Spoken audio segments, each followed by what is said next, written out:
আসসালামু আলাইকুম ভিউয়ার্স, কেমন আছো তোমরা সবাই? আশা করি খুব ভালো আছো। আলহামদুলিল্লাহ, আমিও খুব ভালো আছি। আজকে তোমাদের সঙ্গে এই গোল পাউরুটি দিয়ে দারুণ একটা স্ন্যাক্স শেয়ার করতে চলে এসেছি। সব সময় কিন্তু অনেকেই স্লাইস পাউরুটি দিয়ে অনেক রকমের স্ন্যাক্স স্যান্ডউইচ বানাই। আমি আজকে এই গোল পাউরুটিগুলো দিয়ে একটা স্ন্যাক্স তৈরি করব। এর জন্য প্রথমে আমি পাতলা করে এখান থেকে কয়েকটা লেয়ার কেটে নিয়েছি। আলুগুলোকে আমি খুব ভালো করে সেদ্ধ করে আলাদা একটা পাত্রে নিয়ে একটা গ্লাসের পেছন সাইডের সাহায্যে একটু ম্যাশ করে নিচ্ছি। তোমরা চাইলে এটা ম্যাশার কিংবা হাতের সাহায্যেও করতে পারো, তবে আলুগুলো আমি এখানে খুব বেশি ম্যাশ করব না, হালকা একটু গোটা রাখবো। তাহলে তোমরা দেখতে পাচ্ছ এখানে কিন্তু আলুটা আমার ম্যাশ করা হয়ে গেছে। আলুটার একটা পুডিং বানানোর জন্য প্রথমেই আমি দিয়েছি চিলি ফ্লেক্স হাফ চামচ, ধনে গুঁড়ো হাফ চামচ, জিরে গুঁড়ো হাফ চামচ, শুকনো লঙ্কার গুঁড়ো হাফ চামচ, চাট মশলা হাফ চামচ, পেঁয়াজ কুচি 1 কাপ, স্বাদমতো লবণ 1 কাপ পরিমাণে, ধনেপাতা কুচি। এই সব কিছু খুব ভালো করে আমি একসঙ্গে মেখে নিচ্ছি।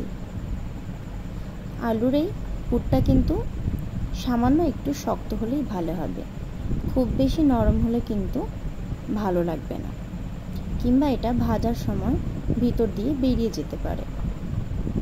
আলাদা একটা পাত্রে আমি একটু বেসন নিয়েছি।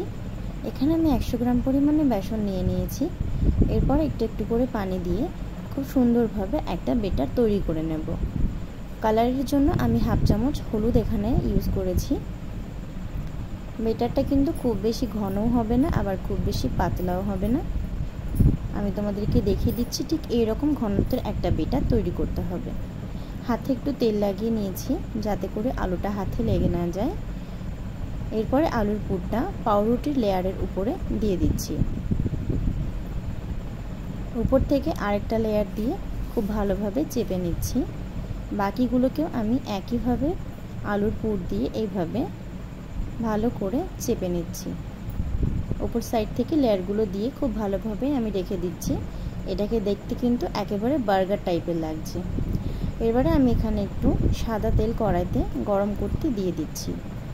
তেলটা কিন্তু একটু বেশিই লাগবে, খুব ভালো করে গরম হওয়া পর্যন্ত অপেক্ষা করব। বেসনের ব্যাটারের মধ্যে আমি পাউরুটিটাকে খুব ভালো করে ডুবিয়ে নিয়েছি।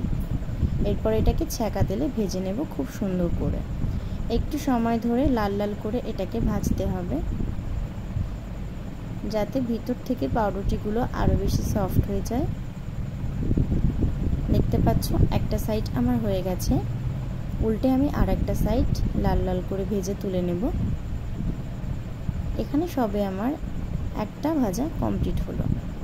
আমি পরের পাউরুটিগুলোকেও এই একইভাবে খুব ভালো করে বেসনের মধ্যে ডুবিয়ে ছ্যাঁকা তেলে ভেজে নিচ্ছি। তোমরা এই স্ন্যাক্সটা সন্ধ্যাবেলা চায়ের সঙ্গে সার্ভ করতে পারো। বাড়িতে কোনো অতিথি আসলে তাদেরকেও দিতে পারো। ছোট ছোট বাচ্চারাও কিন্তু এই স্ন্যাক্সটা খুব পছন্দ করবে। আমি তোমাদের দেখিয়ে দিচ্ছি, এটা কিন্তু উপর থেকে খুব ক্রিস্পি আর ভিতর থেকে দারুণ সফট হয়েছিল। এটা দেখে কিন্তু একেবারে বার্গারের মতো শেপটা লাগছে। এবার আমি তোমাদেরকে কেটে দেখিয়ে দিচ্ছি যে ভিতর থেকে কতটা সফট হয়েছিল। তোমরা দেখতে পাচ্ছ সব কিন্তু একেবারে ভিতর থেকে সেদ্ধ হয়ে আছে, আর আলুর পুরটা খেতে কিন্তু দারুণ লাগছিল। যদি ভিডিওটা ভালো লাগে অবশ্যই একটা লাইক করে দিও, আর একটা শেয়ার করবে, সাবস্ক্রাইব করে পাশে থাকবে। টমেটো কেচাপের সঙ্গে এটাকে সন্ধ্যাবেলা সার্ভ করতে পারো। এটা কিন্তু দারুণ লাগবে। আমি ফার্স্ট টাইম ট্রাই করেছি, আশা করছি তোমাদেরও এটা খেতে খুব ভালো লাগবে। দেখতে পাচ্ছ আমার স্ন্যাক্সটা কিন্তু কমপ্লিট হয়ে গেছে। তো বন্ধুরা, ভিডিওটা কেমন লাগলো অবশ্যই কিন্তু আমাকে কমেন্টে জানিও। এরকম বার্গার টাইপের স্যান্ডউইচ করে একবার বাড়িতে অবশ্যই ট্রাই করবে। সঙ্গে একটু টমেটো কেচাপ থাকলে কিন্তু একেবারেই জমে যাবে। আজকের ভিডিওটা এখানেই শেষ করছি। কালকে আবারও কোনো ভিডিও নিয়ে চলে আসবো। সেই পর্যন্ত সবাই ভালো থেকো, সুস্থ থেকো। খোদা হাফিজ।